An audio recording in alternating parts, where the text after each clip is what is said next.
তাবারাক ওয়া তাআলা কোরআনুল কারীমের মধ্যে ঘোষণা করে বলেছেন সূরা আল বাকারা আয়াত নং 153 মধ্যে আল্লাহ তাবারাক ওয়া তাআলা ঘোষণা করে বলেছেন ইন্নাল্লাহা মা'আস সাবিরিন, নিশ্চয়ই আল্লাহ তাবারাক ওয়া তাআলা সবরকারীদের সঙ্গী হন। এরে বাবারা আমার, এই পবিত্র রমজান মাস চলতেছি, যেই মাসে আমি আপনি সকলেই রোজা অবস্থায় থাকি। আজকে আমরা 7 নম্বর রোজার দিনে পৌঁছে গিয়েছি। যে রোজা আজকে আমরা আছি রে বাবা, সেই রোজা এতদিন ধরে অর্থাৎ 7 দিন ধরে আপনারা রোজা আছেন। তার মানে এটাই হলো যে আপনি ধৈর্য ধরতে শিখেছেন। হ্যাঁ বাবারা আমার, ও মায়েরা আমার, আজকে শুনে যাও না, এমন অবস্থা চলে এসেছে যে আজকে আপনি রোজা রাখছেন, একদিকে তো আল্লাহ তাবারক ওয়া তাআলা কোরআন শরীফের মধ্যে ঘোষণা করে বলেছেন ইন্নাল্লাহা মা'আস সাবিরিন, সবরকারীদের সঙ্গে নিশ্চয়ই আল্লাহ তাবারক ওয়া তাআলা সঙ্গী হন।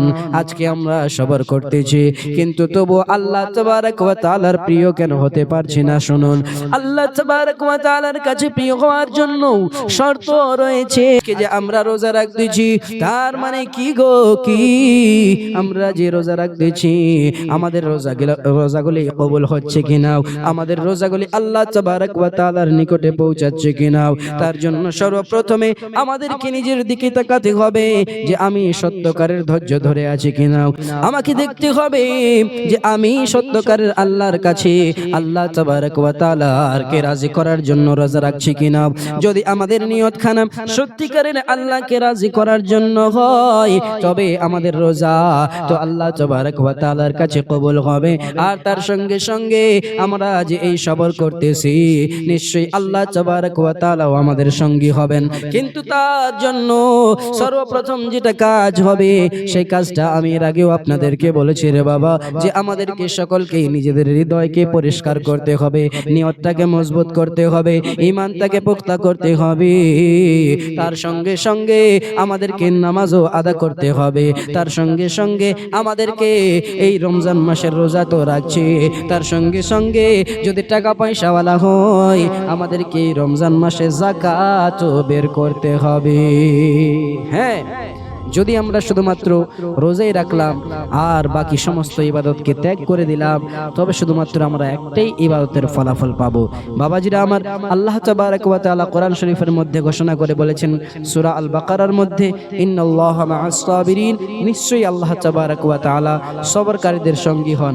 অবশ্যই সঙ্গী হবেন, কিন্তু তার জন্য আমাদের সকলকেই সবর করা শিখতে হবে। আর নবী পাক সাল্লাল্লাহু তাআলা আলাইহি ওয়াসাল্লাম হাদিস শরীফের মধ্যে ঘোষণা করে বলেছেন এই রোজা হলো ধৈর্যের অর্ধেক অংশ। অর্থাৎ এই আমরা যে রোজা রাখছি, তো এই যে ধৈর্য ধরার কথা আল্লাহ তাবারক ওয়া তাআলা বলেছেন, সবর করার কথা, তো বলছেন সেই সবরের অর্ধেক অংশই হলো রোজা। সুবহানাল্লাহ, সুবহানাল্লাহ। বাবাজিরা আমার, তার সঙ্গে সঙ্গে আরো হাদিস পাকের মধ্যে অনেক ধরনের এই ধৈর্য ধরার ফজিলত বয়ান করা রয়েছে, যে ধৈর্যের পুরস্কার হলো সীমাহীন। অর্থাৎ আপনি আজকে ধৈর্য ধরে থাকবেন, তো আপনি যত পুরস্কার পাবেন যেটা সীমাহীন, অর্থাৎ তাকে আমরা গণিত করতে পারবো না যে কতগুলি আমরা পুরস্কার পেতে পারি। বাবাজিরা আমার, তাই সকলে যেই রূপ ধৈর্য ধরে রাখছেন সেই রূপ রাখুন। আল্লাহ তাবারক ওয়া তাআলাকে রাজি করার জন্য নিয়তটাকে পরিষ্কার করে